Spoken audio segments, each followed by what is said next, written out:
All right, for your monthly service and maintenance of the two-port, very first thing I would do is I would always just check if the spouts are working to just run off the water, make sure the pumps are working. Then I would go ahead and clean it, okay? So we typically use a product from Natural Grocers. 7th generation disinfecting is great. It works great on the stainless steel if you can get that. But cleaning the machine is extremely important. We want to clean the whole machine. Nobody wants to buy water from a machine that's dirty, okay? And it's easy for the little corners and crevices to get buildup. A lot of times people will like dump their jugs, clean their jugs out in the machine, so it can get pretty nasty. So we want to do a really good job of cleaning this up. So we have this and a brush. So you want to spray it down real good, and you want to brush it. Brush every inch, okay? You got to get back here and brush that out, all right? This lifts up, you get underneath there. And after you brush everything, spraying and brushing, then you want to take a rag and you want to wipe all that up, okay? And you can get to some places with the rag that you can't get real good with the brush, like right behind this one. So you want to wipe all that up, okay? You want to do the same thing with the sides, and you want to clean the nozzles. Spray inside the nozzles, okay? We're going to flush that out, but we want to disinfect the inside of the nozzles. We want to clean the top of this grate and the bottom of this grate, both levels, the bottom and the 1 gallon shelf, okay? So spray that out, brush it, wipe it. Spray, brush, wipe. Spray, brush, wipe, okay? Clean the graphic in the back real good, all right? We want to clean the entire face of it, and we want to clean the sides, okay? We want to spray them down and wipe them down. We don't want to forget that, all right? So once we've cleaned the outside of the machine, then we're going to use our Allen wrench to get inside the machine. And inside the machine, you'll have, is where you need to keep your log sheet. This needs to stay inside the machine, and this can kind of guide you through the process. One of the things that we've already done is we've already sterilized and cleaned the dispenser, so that's a checked off list, okay? Then we want to take the VIN meter reading and write it down. And the VIN meter reading, so starting with the log sheet in the machine, we're going to start with the VIN meter reading. You want to put the date up here. So today is the 13th, I think. And then the VIN meter reading. And typically on the two ports, your meter is going to be attached here. If you have a meter like this, they're a little difficult to read. This one is 300, so that's the hundreds. 300, and then that is 20, and then 5, so 325. So I'm gonna put that in here, 325, okay? There's no auxiliary meter reading. And then the next thing we have is the TDS for the RO water. This is the clean water. We're gonna take the TDS from here.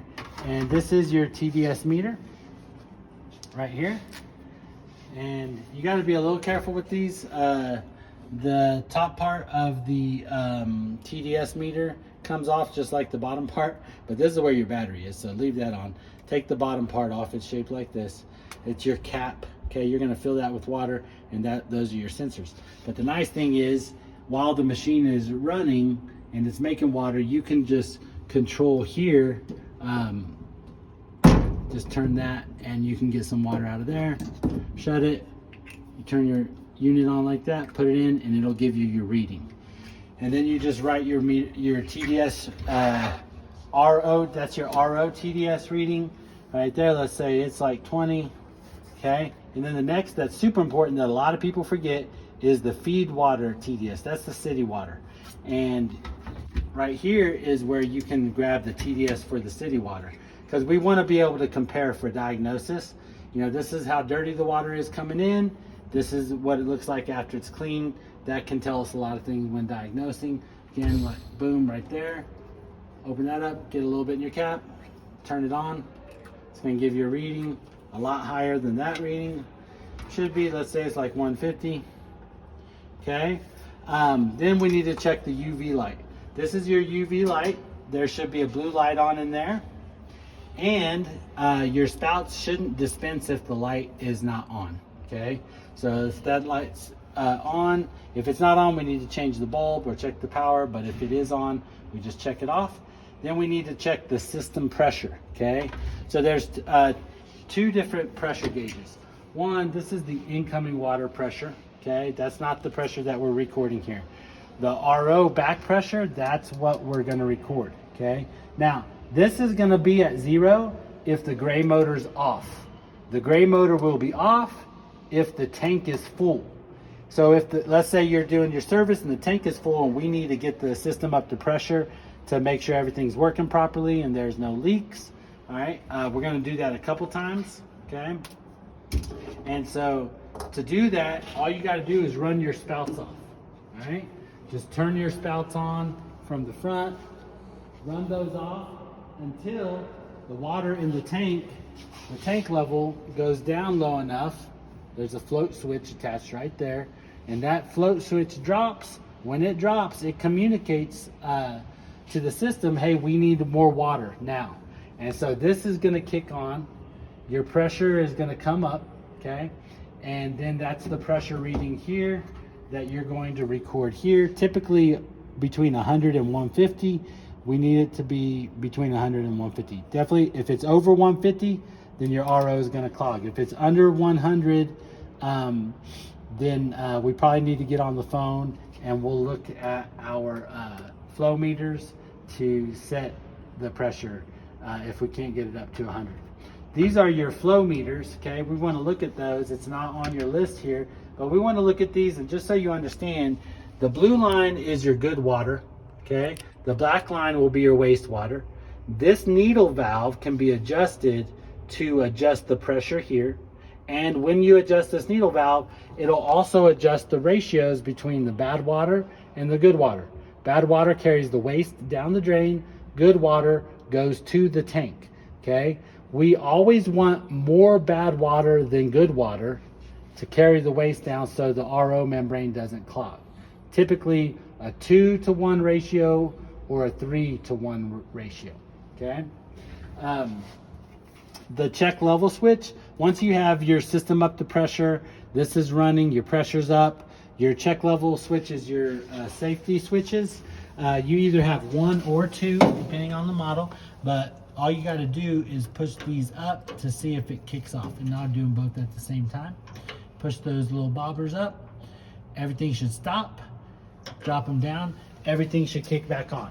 If it doesn't kick back on, check your RO controller and see if it just needs, that button right there needs pushed and reset to get everything running again, okay? What this check level switch does is if there's a leak in the machine and the cabinet starts to fill up with water, it'll push those little float switches up and turn everything off so it doesn't flood the store, okay?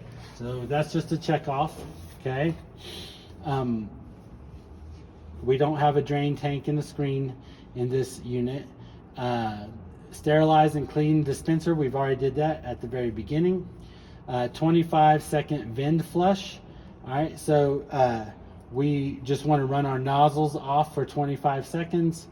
You can do that after you spray the inside of the nozzles with the cleaner, okay?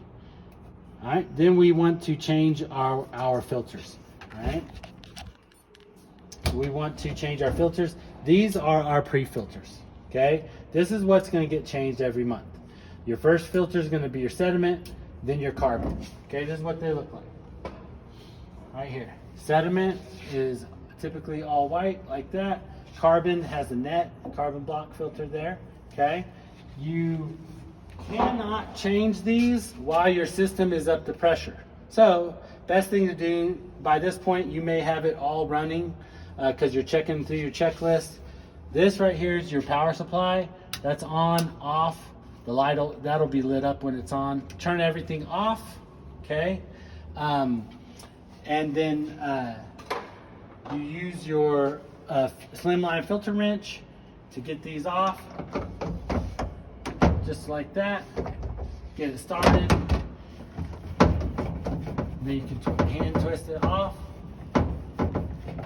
Okay, and then you remove the old filter, throw it in the trash. put the new filter in. It's easier to put this back on if you put a finger in the middle of the bottom, and then you can just screw it on like that. A lot of times you can hand tighten it, okay? But the if you're having a leaking problem, you can use your wrench to wrench tighten it. But you don't want to tighten it too much, or you can damage the O-ring. So I recommend try hand tightening it first. Okay. A lot of times you're going to have to use your wrench to get it started off. Take this out. Carbon filter out. New carbon filter in. Put that back on. One of the most important things that you're going to do after you change these filters, you turn your machine back on, and if the tank is already full and the system doesn't kick back on, you don't come back up to pressure, then you got to run your spouts off so that the motor kicks on, you come back to pressure. You have to bring it back to pressure after you change these filters to make sure it's not leaking here, okay? So a big mistake that you don't want to make is if you don't do that, you leave, and then customers come and buy water, the water in the tank levels go down, the system kicks on, and these are leaking because they're not tight enough, or there's some kind of problem that you didn't test before you leave. Now it's leaking, fills up the cabinet, shuts the machine off. An hour later, the manager's calling us, we're calling you, you're going back to fix that, and you don't get paid extra for going back and fixing that because you should have checked it before you left. Okay, so that's super important. So when you change the pre-carbon and pre-sediment filter, put the date in there. All right, 4/13. 4/13. Post-carbon filters, that's these. We only change those as needed or once a year. So that's not something we do every month. Your RO membrane change is also as needed or once a year. Okay, and then your UV bulb change is as needed or once a year. So we don't do that in our monthly maintenance. Okay. Then reviewing the functions of the machine is basically what we've been doing. We're just making sure that everything's running. We've gotten it up to pressure after we changed our filters. We ran our spouts off to make sure everything's working there. And then the last thing you're gonna do is you're gonna update on the unit and the display. This is where you're going to update the last service date. We have a separate video for you for that. And then once you do that, then you can close it up, button it up. Make sure you leave this in the machine, okay? Before you put it in the machine, snap a picture of it, email it to service@goh2o.com. I would also recommend snapping a picture of your meter, and send both pictures into service@goh2o.com. When we receive that email, we will cut you your check for your service. So once you do that, you can put this back in, lock it up, make sure everything's clean, call it a day. That's it.